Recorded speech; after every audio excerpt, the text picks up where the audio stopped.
একটি দেশে ২৬ জন ফুটবলারের মধ্যে ১৯ জনই জন্মেছেন এবং বড় হয়েছেন অন্য দেশে। তারা চাইলেই খেলতে পারতেন ইউরোপের বড় বড় পরাশক্তিদের হয়ে, কিন্তু বিলাসবহুল জীবন আর বড় ক্যারিয়ারের লোভ সামলে তারা বেছে নিয়েছিলেন তাদের বাবা মায়ের দেশ মরক্কোকে। ফলাফল, ২০২২ বিশ্বকাপে সেমিফাইনালে খেলে ইতিহাস গড়েছে মরক্কো। ঠিক একই গল্প কি এবার লিখতে যাচ্ছে বাংলাদেশ?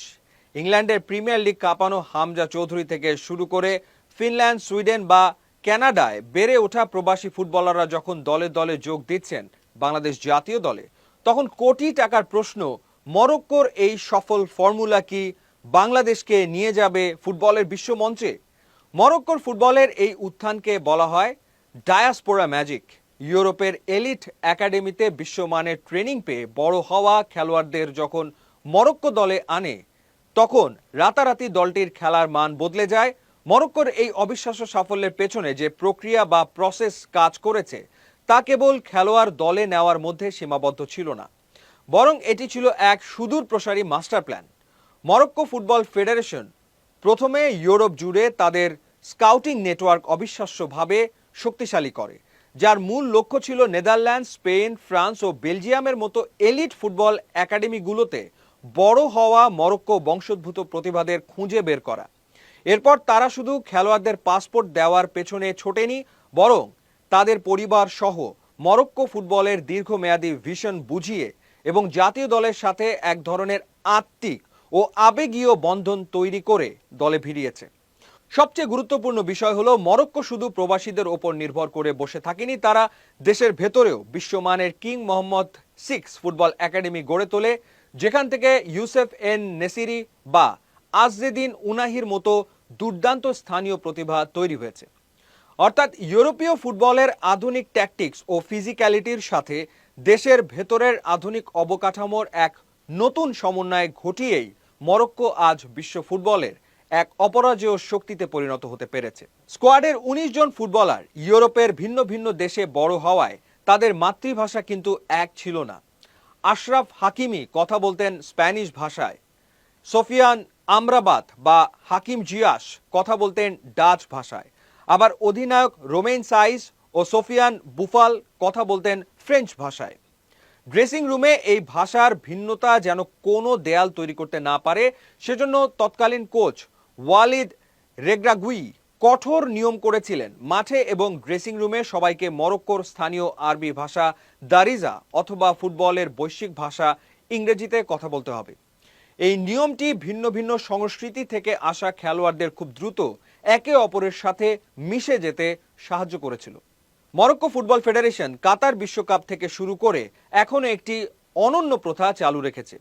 সেটি হলো, খেলোয়াড়দের ক্যাম্পে বা হোটেলে তাদের মায়েদের থাকার ব্যবস্থা করা হয় এবং ফেডারেশন নিজ খরচে মায়েদের বিজনেস ক্লাসে করে মাঠে নিয়ে আসে।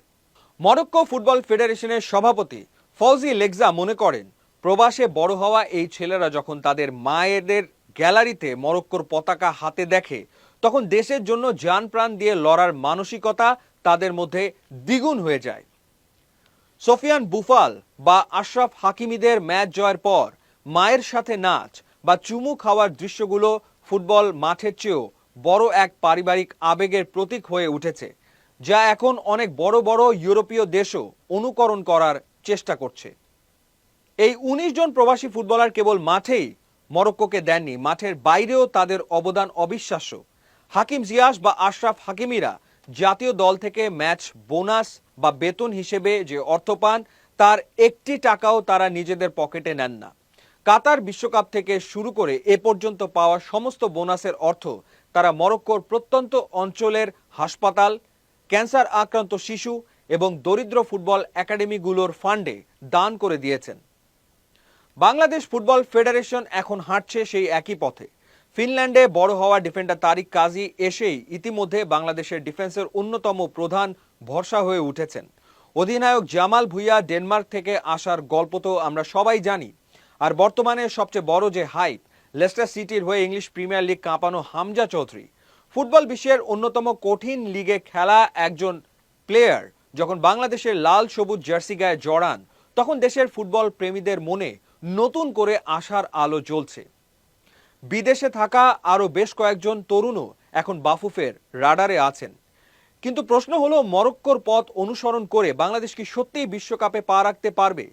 স্বপ্ন দেখা ভালো, তবে আমাদের বাস্তবতার মাটিটাও পরীক্ষা করা দরকার। মরক্কো যখন ইউরোপ থেকে খেলোয়াড় এনেছিল, তাদের নিজেদের দেশে ঘরোয়া ফুটবল অবকাঠামো এবং king Mohammad VI football academy ছিল বিশ্বমানের। শুধু প্রবাসী দিয়ে তারা দল সাজায়নি, দেশের ভেতরের ফুটবলকেও তারা উন্নত করেছিল। বাংলাদেশের ক্ষেত্রে শুধু ৩-৪ জন প্রবাসী ফুটবলার এনে রাতারাতি বিশ্বকাপে খেলা সম্ভব নয়। তবে ২০২৬ বিশ্বকাপ থেকে দলের সংখ্যা বেড়ে ৪৮টি হওয়ায় এবং এশিয়া মহাদেশ থেকে কোটা বাড়ায় আমাদের সম্ভাবনা আগের চেয়ে অনেক বেড়েছে। হামজা চৌধুরীদের মতো বিশ্বমানের খেলোয়াড়রা যখন দলে আসবেন, তখন স্থানীয় ফুটবলারদের আত্মবিশ্বাস ও খেলার মানও উন্নত হবে। এটি হয়তো আমাদের আজই বিশ্বকাপে নিয়ে যাবে না, তবে এশিয়ান কাপের মূল পর্বে নিয়মিত খেলা বা এশিয়ার সেরা দলগুলোর সাথে সমান তালে লড়াই করার ভিতটা গড়ে দেবে।